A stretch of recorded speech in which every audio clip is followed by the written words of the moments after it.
issue. I'm joined by and we'll try to get it done quickly, although it's a serious issue, obviously. We have our great mayor, Sean Ryan. Sean and I know each other. We work together on many things, but this is the first time I'm seeing him officially as mayor. So congratulations. Thank you so much. We have Paula Kavanik-Spiro. She's the director of the Brave Trauma Center. Elizabeth McPartland, president and CEO of Child and Family Services. Kelly Diane Galloway, founding director of Project Mona's House. And Suzanne D'Amico, the Western New York Foundation Director of Development. So I thank all of you for being here, and I apologize again for my tardiness, as Miss McGowan would have said in the second grade. Charles is tardy. Okay. Okay. So, today we're here to do something simple and long overdue. Today I'm announcing that Virginia's law, new legislation that would end the statute of limitation barriers that have kept survivors from justice far too long. Because justice should never expire, and yet this law kept people from getting justice. And that's why we want to get rid of it. Because for survivors, like the brave people standing with me here at Brave, well, these are not survivors, but because of the people they represent here at Brave, healing does not run on a government clock. In 2023 alone, Erie County reported nearly 6,600 domestic violence victims, a nearly 30% increase since 2020. Many more go unreported for years because of the pain that people go through. This is such a traumatic experience that you can't expect people after a certain amount of time, oh, I'm all healed, I'll come forward. So if there was ever a law where the statute of limitations should not apply, it's this one. The numbers represent real people, women, neighbors, children. The legislation I'm introducing, Virginia's law, exists to empower them because silence cannot be the end of the story. The bill is named in honor of Virginia Giuffre, one of Epstein's early accusers. I was just with her family last week and many other Epstein survivors because this law is needed to ensure we can continue to pursue justice. We all know that for years, survivors of Epstein's abuse were ignored. They were doubted, silenced, dismissed. But when the truth finally came out, even when the world finally listened, too many survivors were told by the law, it's too late. Your justice has expired.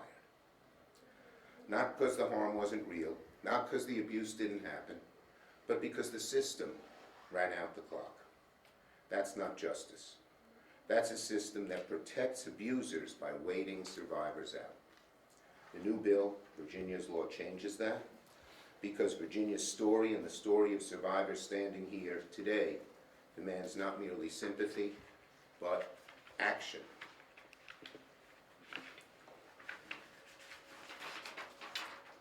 It allows survivors to seek accountability when they're ready, when they're strong enough, supported enough, and able to face the weight of civil litigation. It makes clear that abusers and those who enable them cannot escape responsibility for running out the clock. And it recognizes something survivors have already known. Time does not erase pain and does not erase harm. Jeffrey Epstein depended on silence and fear. He depended on a system that protected power instead of people. Today we're saying no more. No survivor should ever be told again the law failed them, and that time mattered more than truth. The survivors of Epstein waited long enough. Survivors here in Buffalo and in New York have waited long enough. The time for justice is now. Congress must act. And now let me call on Paula Kavanik-Spiro, the director of the Brave Trauma Center. Where's Paula? Right here. Thank you. I need my glasses, so I apologize. Good afternoon, and thank you, Senator Schumer, and guests for being here today. I want to especially thank my team at Brave that relentlessly supports our clients in what is often the most difficult time in their lives. This truly takes a group of incredible humans that I have the privilege of working with every day. So my name is Paula. I'm the director of our region's only trauma recovery center, one of 4 in New York State. I stand before you as an advocate for survivors of sexual assault and human trafficking. The proposed federal legislation, known as Virginia's Law, recognizing something that us in trauma work understand deeply. Healing is not linear, and it does not follow a legal timeline. Sexual abuse and trafficking profoundly impacts both the brain and the body. At Erie County Medical Center, our doctors and nurses work every day to treat the visible injuries. Yet long after those wounds have healed, survivors often continue to struggle with the lasting effects of trauma. These crimes frequently result in post-traumatic stress, disassociation, shame, self-blame, and fear of retaliation. Survivors may need years to process what happened, feel safe again, or build enough stability to even consider legal recourse. At the Brave Trauma Recovery Center, we have the privilege of walking alongside our survivors in that healing journey through comprehensive trauma-informed care, including therapy, advocacy, safety planning, and connection to medical and legal resources. We support client recovery. There's no single path or predictable timeline from healing from these violent crimes. Often only after survivors regain a sense of control of their lives can they even consider pursuing civil justice. That is precisely why Virginia's law is so vital. By removing time limits for certain civil claims related to sexual abuse and human trafficking, this legislation acknowledges what trauma science and lived experience have shown. Survivors should not lose the opportunity to seek justice simply because their healing did not occur within an arbitrary window of time. When survivors are given space to recover and when the law allows them to come forward when they are ready, we align justice with the realities of violent trauma. Legislation like Virginia's law ensures that healing does not come at the cost of accountability. Simply put, justice should remain available on the timeline of the survivor. Today I'm humbled by the bravery of so many who have found their voice and continue to advocate not only for themselves, but for those who are still finding the strength to speak. Thank you, Senator Schumer, Mayor, and our collaborators and friends in the community. This is really vital legislation, so thank you for bringing it forward. Thank you, Paula. Thank you. And now we're joined by our really outstanding new mayor. He did a great job in the assembly, and he's continuing to do a great job as mayor. I look forward to working with him to help the city of Buffalo in every way I can. Mayor. Senator Schumer, as many of you know, is also a alumni of the New York State Assembly, so Yes, a lot of indeed. good people come out of there. Senator Schumer, thank you first for all you've done for Buffalo and for New York State over the last years, and thank you for the work you're doing nationally to try to make sure that we have a democracy and democratic norms. So thank you for that. So, you know, the legislation that you're introducing, Virginia's law, is so important because we know that survivors, victims of abuse, they don't turn around the next day and say, I want to bring an action. You know, it takes a while. We discovered that in New York State when we put through what's called the Child's Victim Act. We knew that children who were victims of sexual abuse, they didn't come forward to talk about that at some preordained schedule. And this is the same with adults. So we know that abuse survivors are on a journey, and it's a journey to recovery, and some of that involves then asserting their rights. But they're often found that the courthouse doors are slammed shut in their faces because they say you didn't come forward. Your healing journey wasn't quick enough to comport with the legal qualifications, the legal specifications. So we're so happy that you're pushing this law on a federal level, so every state will be exactly the same, and that victims and survivors will be able to have their day in court. Thank you so much, Senator Schumer. Well done, Mayor. Thank you. Okay, we next have Elizabeth McPartland. She's the CEO of Child and Family Services. Thank She's done you. a great job. We've worked on several issues together. Thank you. Good afternoon. Child and Family Services is proud to stand with Senator Schumer and our fellow service providers to empower victims and demonstrate support for Virginia's law. It is critical to have laws that remove archaic deadlines, recognize the impact of trauma, and ensure survivors can seek justice when they are ready. In Child and Family Services Youth Trafficking Prevention Program, we see that youth frequently normalize exploitation or believe they are to blame. Many trafficked youth have experienced prior abuse, foster care involvement, homelessness, and/or community violence. These compounding traumas make disclosure complex and delayed. It can take years, sometimes well into adulthood, before they are ready to seek justice. Safe harbor programs across New York State, including our program here at Child and Family Services, receive over 2,200 referrals annually for children who have been identified as trafficked or at risk of being trafficked. In 2025, our trafficking program worked with 57 local youth between the ages of 8 and 21. Domestic violence is rarely a single incident. It is a pattern of coercive control that can include sexual assault, trafficking, physical violence, and financial and emotional abuse. Survivors may not feel safe pursuing legal action until long after the abuse ends. At Haven House, Erie County's only licensed domestic violence shelter, we partner with survivors who spend years focusing on their safety and stability, securing housing, protecting their children, and stabilizing their finances. In fact, in 2025, Haven House provided support to 2,983 victims, survivors of domestic violence of all ages, with many experiencing multiple victimizations in addition to domestic violence, including sexual abuse and trafficking. Legal action is sometimes not possible until years later. Once stability is achieved, however, it should be available at any point. Rigid deadlines benefit perpetrators who rely on silence and fear. We need a legal system that reflects the lived reality of abuse and creates survivor-centered policy. We applaud Senator Schumer for doing exactly this and moving forward with Virginia's law. Thank you so much. Thank you. Great job. Next, we have Kelly Galloway. She's the founding director of Project Mona's House. Good afternoon, Senator Schumer, Mayor Ryan, and all of our colleagues in this work. Thank you for your leadership and for standing with survivors and overcomers by introducing Virginia's law, and for recognizing the urgency of this moment. Your action sends a powerful message that survivors matter and that justice should never be out of reach. For many survivors, the clock did not start ticking when the abuse happened. It started when they finally felt safe enough to speak. At Project Mona's House, Western New York's first restoration home for women who've been victims of human trafficking, I sit with women daily who are rebuilding their lives after trafficking and sexual exploitation. These women that I do life with, they're working women, they're parenting, they're healing, they're learning to trust again.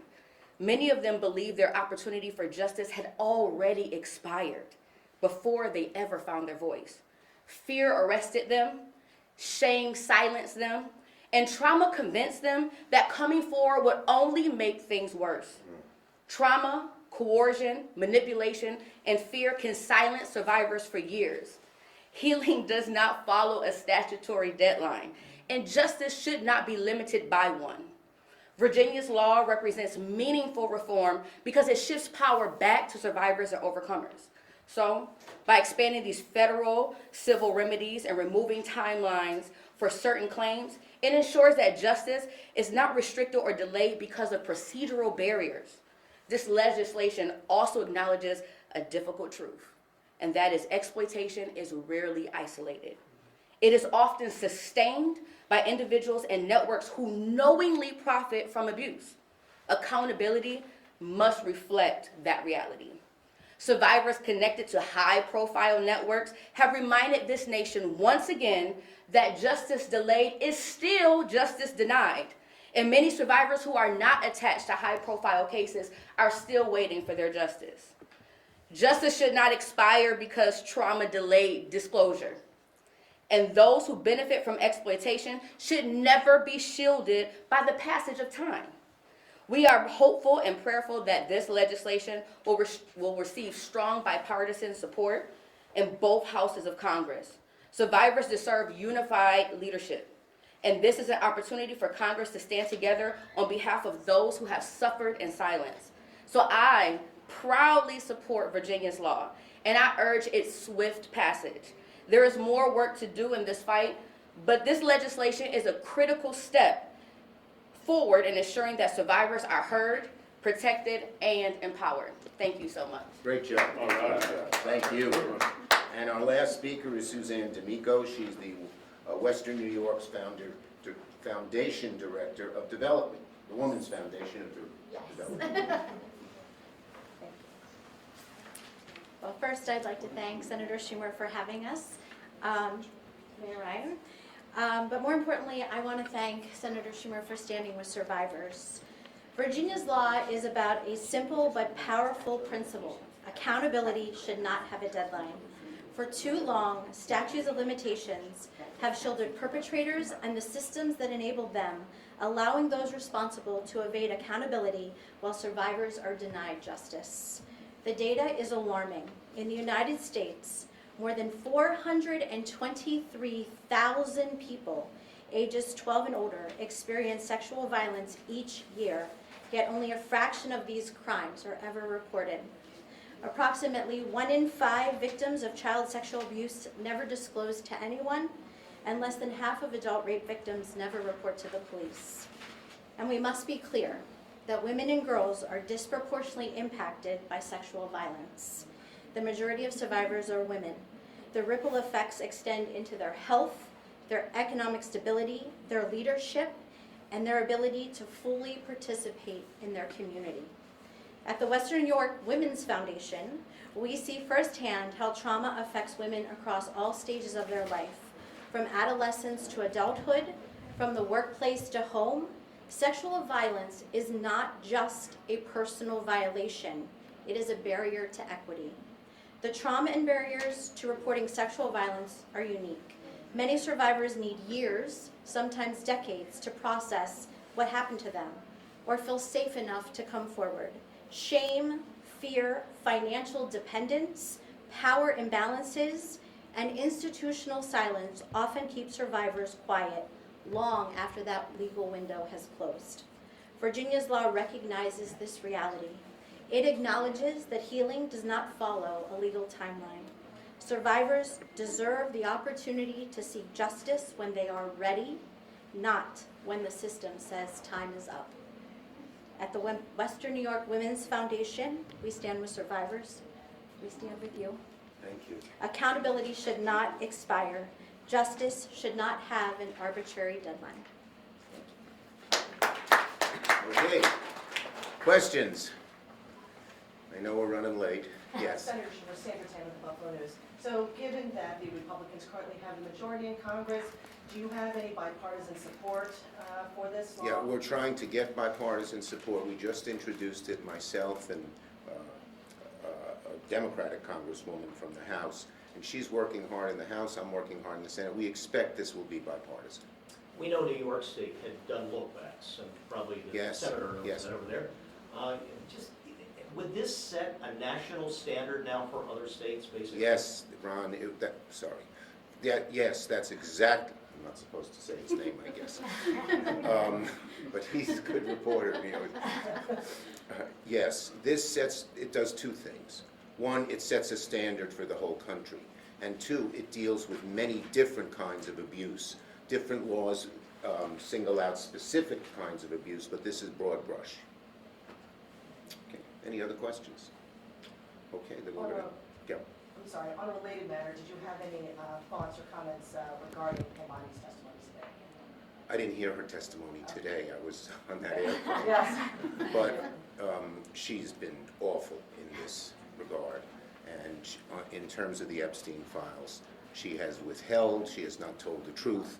The whole truth must come out. Okay. Senator, what would you say to a young TSA worker right now, or somebody in the Coast Guard, or FEMA? Yeah. When they keep seeing these shutdowns, it makes it exceedingly hard for them. Isn't this, in a way, a disincentive to go to work for the federal government? Well, let me just say first, what has gone on in the cities of our country is an absolute disgrace. We have rogue forces who don't obey any of the laws that say the Buffalo Police Department or the Erie County Sheriff Department would have to. They have roaming patrols. They can go to your house without a warrant and knock in your door. Then Senator, with all due Okay, respect. can I just finish, Ron? Okay. Okay, it's really important that because this is the nub of it. They say they want a secret police with masks. So how do we solve this problem? It's very simple. American people are asking our Republican congressmen and senators, just go along with what we are asking, which every police department has. Rein in ICE, end the violence. If they went along with that, we'd fund the whole bill and everyone would be taken care of. But Senator, as you well know, ICE and CBP, they're funded. They have funding. Yeah, This is hitting the rest of. But our legislation says that previous funding has to obey the guidelines that we're proposing. Right now, it doesn't, and they can do anything they want and continue this brutal, thuggish behavior across America. The American people are on our side. Republicans are asking their colleagues, why do we want secret police? Why should you be allowed to barge into someone's home? Why is there no standard use of force? You seen the pictures? They pull a woman out of a car and just beat her up? That wouldn't happen in Buffalo. That wouldn't happen in Orchard Park. That wouldn't happen anywhere else. This is a rogue force that must be reined in. And we're saying, once they do that, we'll pass everything.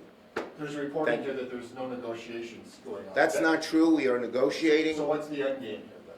The end game is to get done the things I said. No rogue patrols. Real accountability that if someone does something wrong, they're prosecuted. And above all, no secret police, no masks. But should federal workers have to suffer while you cannot work this out? The bottom line is they should ask their Republican senators and congressmen, because everyone believes we have to do this. We don't want anybody to suffer, including victims of this violence. Thank you, everybody. We're heading to Rochester. We're late there.